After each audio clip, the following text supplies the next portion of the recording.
Ya, Assalamualaikum warahmatullahi wabarakatuh. Kembali kita dalam program JSA Jangan Salah Arah. Ya, malam ini kita akan bahas tentang yang terjadi di ruang persidangan ya, pengadilan Verdi Sambo. Ini sudah ada tuntutan ya dari jaksa. Tapi sebelum kita diskusi, kita akan simak satu video berikut ini. Berdasarkan uraian dimaksud, kami penuntut umum dalam perkara terdakwa Verdi Sambo dengan memperhatikan ketentuan undang-undang yang bersangkutan menuntut mohon agar Majelis Hakim Pengadilan Negeri Jakarta Selatan yang memeriksa dan mengadili perkara atas nama terdakwa Verdi Sambo memutuskan: 1. Menyatakan terdakwa Verdi Sambo telah terbukti secara sah dan meyakinkan bersalah melakukan tindak pidana pembunuhan berencana secara bersama-sama melanggar pasal 340 KUHP Jungto pasal 55 ayat 1 ke 1 KUHP dan menyatakan telah terbukti secara sah dan meyakinkan melakukan tindak pidana tanpa hak atau melawan hukum, melakukan tindakan yang berakibat terganggunya sistem elektronik menjadi tidak bekerja secara bersama-sama sebagaimana mestinya, melanggar pasal 49 Jungto pasal 33 Undang-Undang nomor 19 tahun 2016 tentang perubahan atas Undang-Undang nomor 11 tahun 2008 tentang informasi dan transaksi elektronik Jungto pasal 55 ayat 1 ke 1 KUHP sebagaimana dakwaan ke-1 primer dan dakwaan kedua pertama primer, menjatuhkan pidana terhadap terdakwa dengan pidana seumur hidup, menyatakan barang bukti berupa mulai A sampai 41 dikembalikan kepada JPU untuk digunakan dalam perkara atas nama Hendra Kurniawan dan kawan-kawan. 4. Membebankan biaya perkara kepada negara. Demikian surat tuntutan ini kami bacakan dan diserahkan dalam sidang pada hari ini, Selasa tanggal 17 Januari 2023.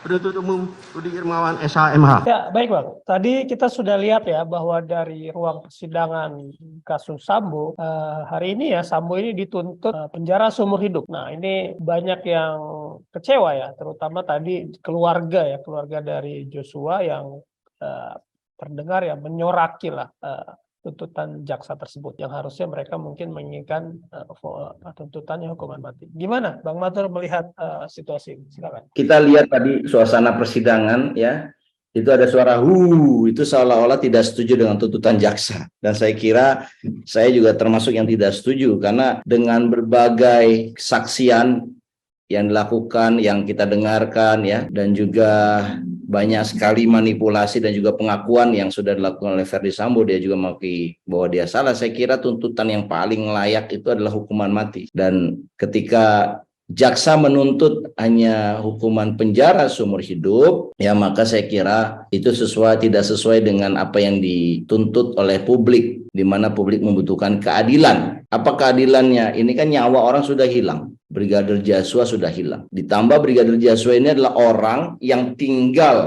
dalam naungan, dalam perlindungan dari atasannya. Kalau orang lain yang meninggal mungkin ya karena orang lain itu tidak dalam pengawasan, oke lah. Tapi ini orang yang diawasi, orang yang diasuh, orang yang dididik, orang yang harusnya dilindungi, diberikan keamanannya, malah dia dieksekusi oleh atasannya. Saya kira itu adalah satu yang memberatkan. Jadi nyawa satu orang sudah hilang, ya harusnya hukuman mati kalau menurut saya yang paling adil ya menurut masyarakat. Tapi jaksa kelihatannya punya pertimbangan lain ya, yang kita tidak habis pikir juga ya. Nah, ini ada infografis yang kita bisa sharing nih, Bro, dari IDN News ya. Saya kira hukumannya ya harusnya terancam hukuman mati adalah Irjen Verdi Sambo bersama Putri Chandra, termasuk Kuat dan Brigadir RR.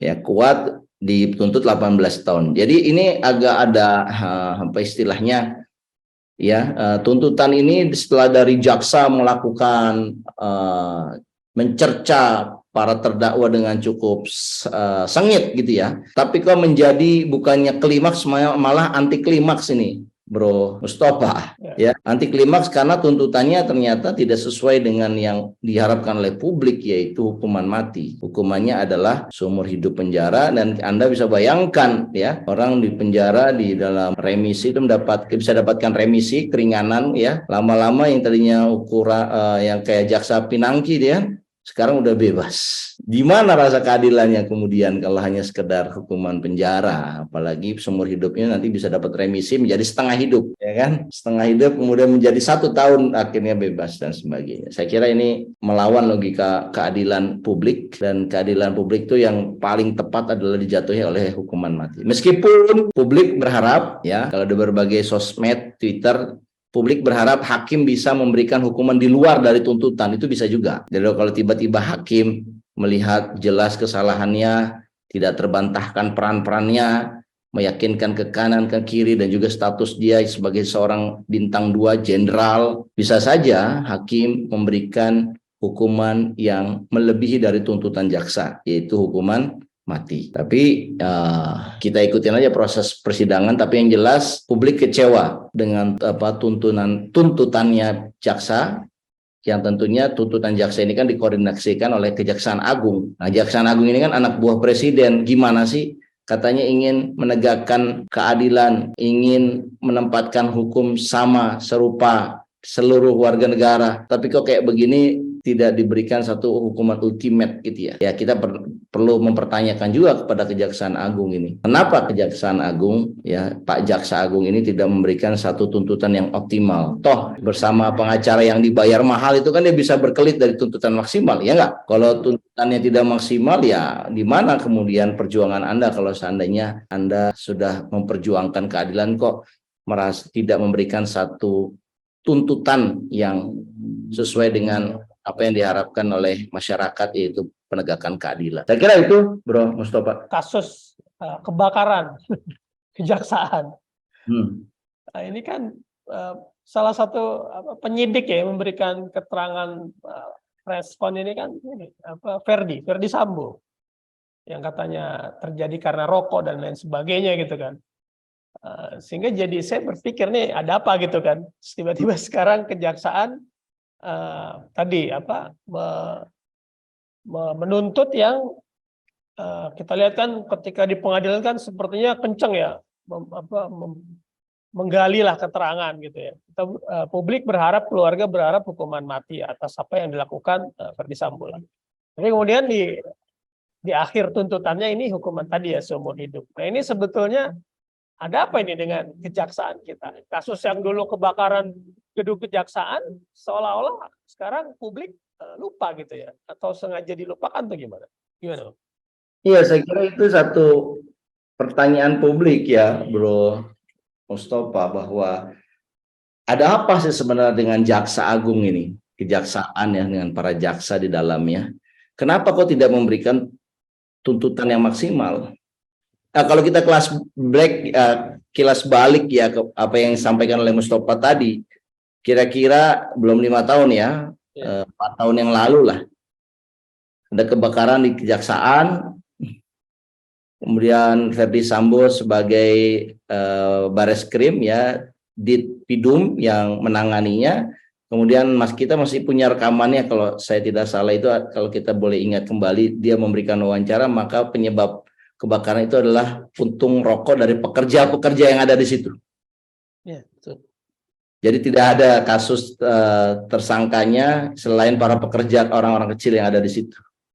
Tapi kalau kita lihat dari bentuk kebakaran ini, bakarnya kan merata, bukan kalau puntung rokok kan harusnya panas itu yang paling sumber panasnya, tapi ini kan kayaknya merata, kayak ada gas yang meledak di situ. Ya, sementara spekulasi orang kan sebenarnya adalah ledakan gas yang ada di situ, karena dia panasnya merata begitu di seluruh permukaan, di seluruh ruangan, tidak di satu titik aja. Kalau rokok kan paling satu titik lah. Masa yang rokok ada 4 orang di 4 titik, itu kan agak aneh gitu ya. Iya. Nah, apakah kemudian ini ada balas budi tanda kutip dari pihak kejaksaan kepada Ferdi Sambo? Kita nggak tahu.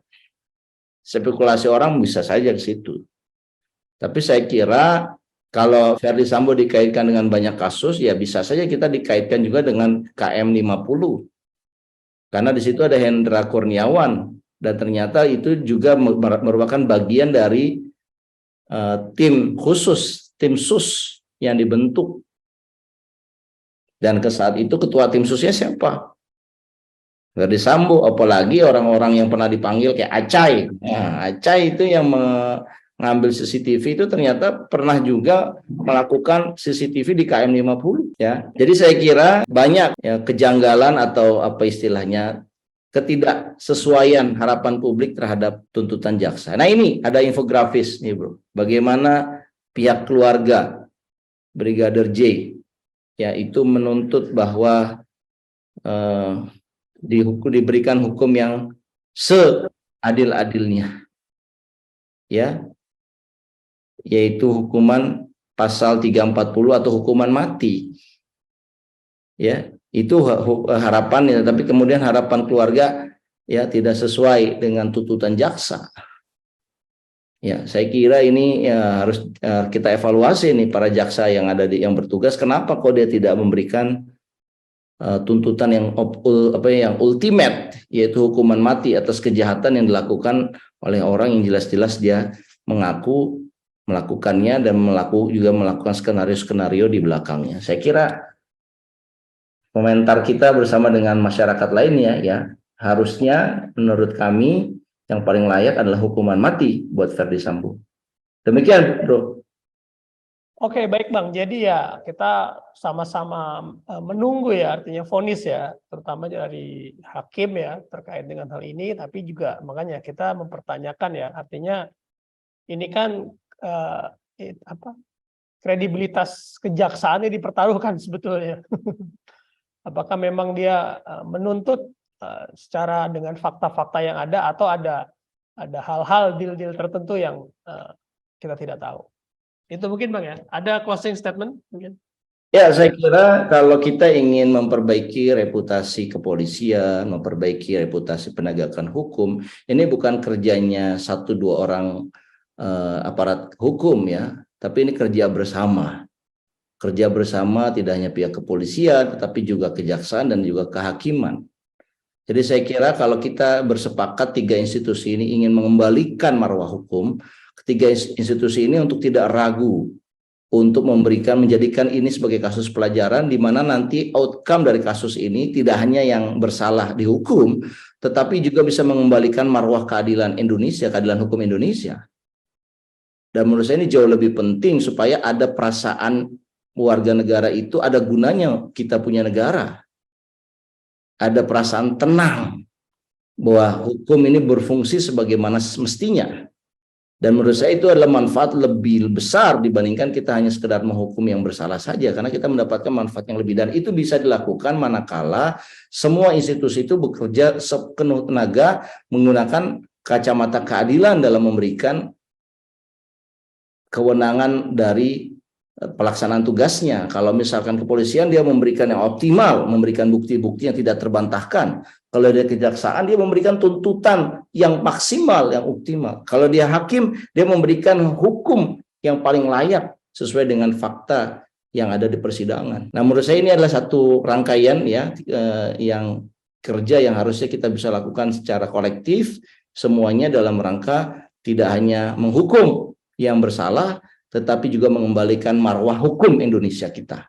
Bahwa hukum itu tegak, bahwa negara itu hadir, melindungi warga negaranya, dan siapapun yang bersalah, mau jenderal bintang 2, semua siapapun dia harus dihukum dengan hukuman sebagaimana mestinya. Saya kira itu ya bro, terakhir. Terima kasih. Diskusi kita, ya kita berdoa ya semoga keadilan bisa tegak ya, terutama dalam kasus ini. Terima kasih, saya cukupkan. Assalamualaikum warahmatullahi wabarakatuh.